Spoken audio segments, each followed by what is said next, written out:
Le club de golf de la Chute a accueilli le 24 mai dernier la Fédération des chambres de commerce du Québec, qui était de passage dans les Laurentides dans le cadre de la 7e édition de sa grande tournée manufacturière. C'est la grande tournée manufacturière des chambres de commerce du Québec. Donc, c'est un retour après 3 ans d'absence de cette tournée-là.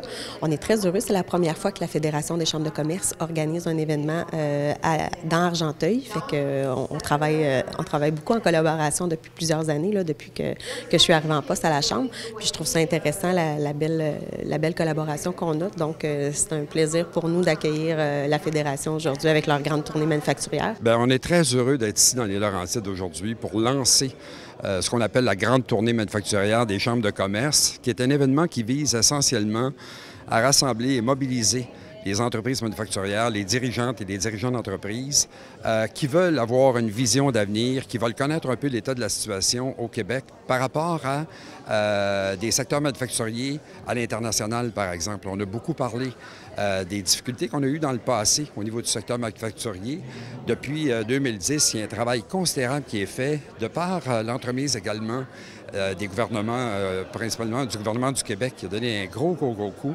Beaucoup d'efforts, beaucoup d'accompagnement, beaucoup de projets comme tels qui ont été mis en place pour favoriser justement la croissance de nos entreprises manufacturières au Québec. Les gens se sont pris en main également. Puis aujourd'hui, bien écoutez, le secteur manufacturier reprend non seulement son élan, mais on peut même dire, parce que dans cet événement-ci, le thème, c'est justement de négliger un champion sociétal. On est devenu un des secteurs manufacturiers les plus productifs à travers le monde. Il y a encore de l'amélioration, il y a encore de la place pour s'améliorer, mais à quelque part, on est très fiers justement de propager la bonne nouvelle. Ceci étant dit, il n'y a rien de parfait, il y a encore des enjeux et on traite à l'intérieur de cet événement-là de 8 enjeux principalement qui vont être traités par notre conférencier principal, Louis-J. Duhamel, qui va en parler tantôt. Puis, qui est présent aujourd'hui? Combien de personnes présentes? Là, aujourd'hui, on est à peu près une cinquantaine, puis là, je n'ai pas le nombre exact, autour d'une cinquantaine de personnes, principalement des dirigeantes et des dirigeants d'entreprises manufacturières. On a des gens du développement économique également, de la MRC d'Argenteuil, on est heureux de les avoir.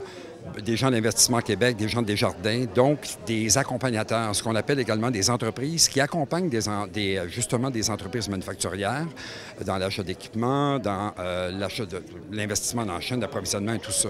Fait que c'est vraiment un beau complément, je vous dirais que bonne représentation de l'écosystème de l'industrie manufacturière dans la région d'Argenteuil. On a plusieurs acteurs d'Argenteuil, on a beaucoup de dirigeants d'entreprises qui sont ici, donc c'est pertinent pour eux. Les conférenciers, le panéliste, M. Louis-J. Duhamel, très intéressant, puis aussi avec le Port de Montréal, avec la FCCQ qui sont ici pour nous dire ce qu'ils font comme travail. Puis là, la deuxième partie, c'est Investissement Québec, puis le ministère de l'Économie, de l'Innovation puis de l'Énergie. Donc, très intéressant pour eux de savoir ce qu'ils peuvent retirer puis comment ils peuvent rentrer là, au niveau gouvernemental pour les offres d'appel. Pourquoi avoir décidé d'organiser la grande tournée manufacturière dans les Laurentides cette année à la Chute? Je vous dirais, je vais vous répondre en 2 temps. D'abord, le secteur manufacturier est de plus en plus important et dans les chambres de commerce à travers le Québec, les chambres de commerce veulent travailler et accompagner de plus en plus les entreprises de tout secteur d'activité. Les entreprises manufacturières sont d'une importance capitale au niveau du PIB québécois. Donc, c'est tout à fait logique et normal qu'on développe des événements qui peuvent intéresser, stimuler, mobiliser justement, puis attirer des dirigeantes et des dirigeants d'entreprises manufacturières. Pourquoi les Laurentides? On est allé, enfin, on visite une dizaine de régions. D'ici, on est aujourd'hui le 24 mai. Jusqu'au 27 juin, on visite 10 régions administratives, bien accompagnées par 10 chambres de commerce ambassadrices. Et on travaille ici de concert avec la Chambre de commerce et d'industrie d'Argenteuil, avec Marie-Josée Lapierre, la directrice générale, hyper dynamique également.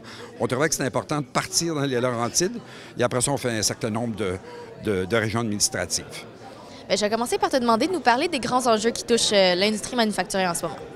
Bien, il y en a beaucoup. Évidemment, celui dont on entend parler le plus, c'est la pénurie de main-d'œuvre, qui s'explique par toutes sortes de facteurs, mais évidemment, c'est la pyramide des âges, finalement, tout simplement, qui fait en sorte qu'on a de moins en moins de travailleurs qui rentrent sur le marché du travail versus le nombre de travailleurs qui sortent. Donc, les entreprises sont prises un peu dans un étau. Puis évidemment, bien, il n'y a pas de solution magique à ça.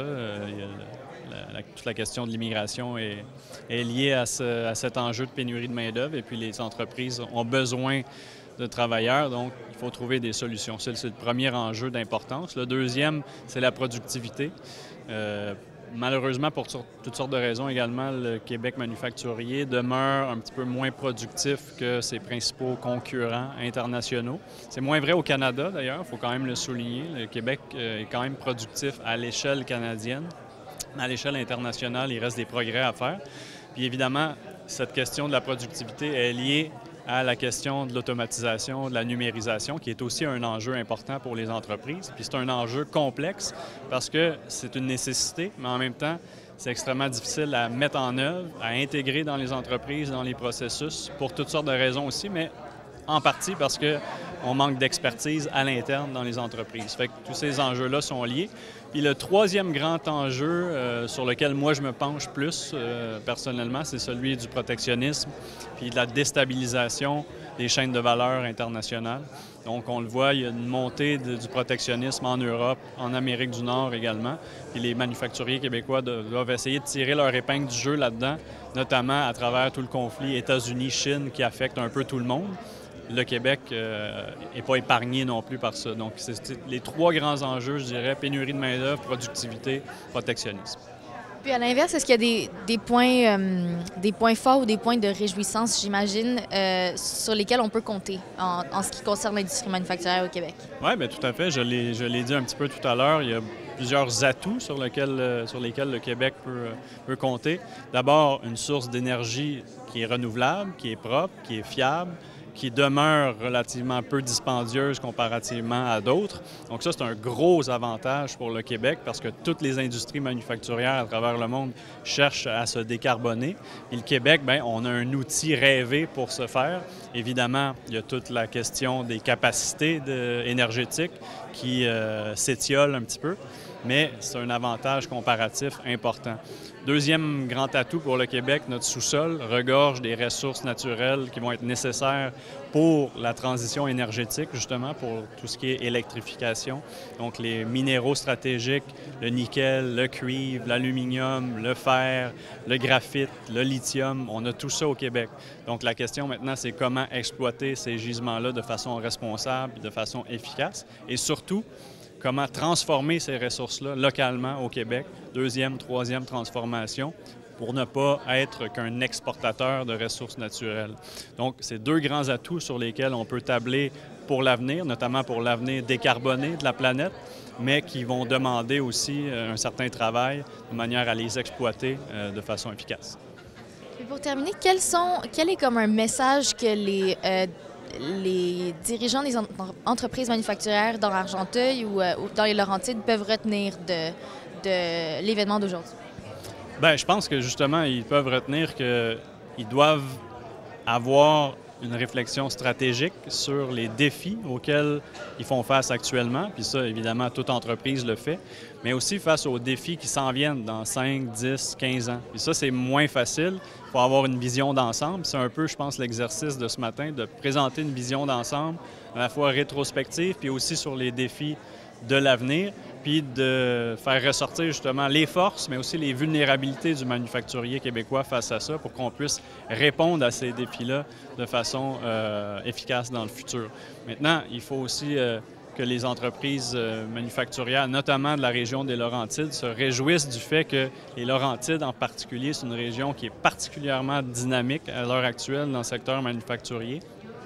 Quand on parle, par exemple, des investissements en immobilisation, donc tout ce qui est investissement en machinerie, en équipement dans les entreprises, la croissance dans la région des Laurentides a été très impressionnante dans les dernières années.